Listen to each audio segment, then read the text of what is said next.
मनुष्य के पापी हो जाने का वर्णन। यहोवा परमेश्वर ने जितने बनेले पशु बनाए थे उन सब में सर्वदूत था। उसने स्त्री से कहा, क्या सच है कि परमेश्वर ने कहा, तुम इस वाटिका के किसी वृक्ष का फल न खाना? स्त्री ने सर्प से कहा, इस वाटिका के वृक्षों के फल हम खा सकते हैं, पर जो वृक्ष वाटिका के बीच में है उसके फल के विषय में परमेश्वर ने कहा है कि न तो तुम उसको खाना और न उसको छूना, नहीं तो मर जाओगे।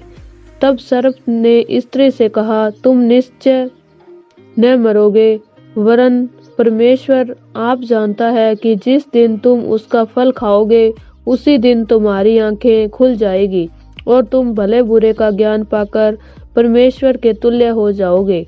अतः जब स्त्री ने देखा कि उस वृक्ष का फल खाने के लिए अच्छा और देखने में मन भाऊ और बुद्धि देने के लिए चाहने योग्य भी है, तब उसने उसमें से तोड़कर खाया और अपने पति को भी दिया और उसने भी खाया। तब उन दोनों की आंखें खुल गई और उनको मालूम हुआ कि वे नंगे हैं। इसलिए उन्होंने अंजीर के पत्ते जोड़ जोड़ कर लंगोट बना लिए। तब यहोवा परमेश्वर जो दिन के ठंडे समय वाटिका में फिरता था का शब्द उनको सुनाई दिया। तब आदम और उसकी पत्नी वाटिका के वृक्षों के बीच यहोवा परमेश्वर से छिप गए।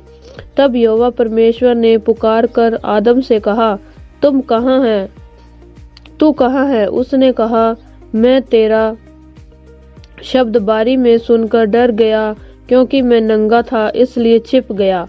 उसने कहा, किसने तुझे बताया कि तू नंगा है? जिस वृक्ष का फल खाने को मैंने तुझे मना किया था, क्या तूने उसका फल खाया है?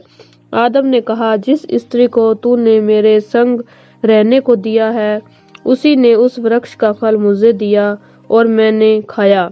तब यहोवा परमेश्वर ने स्त्री से कहा, तूने यह क्या किया है? स्त्री ने कहा, सर्प ने मुझे बहला दिया, तब मैंने खाया।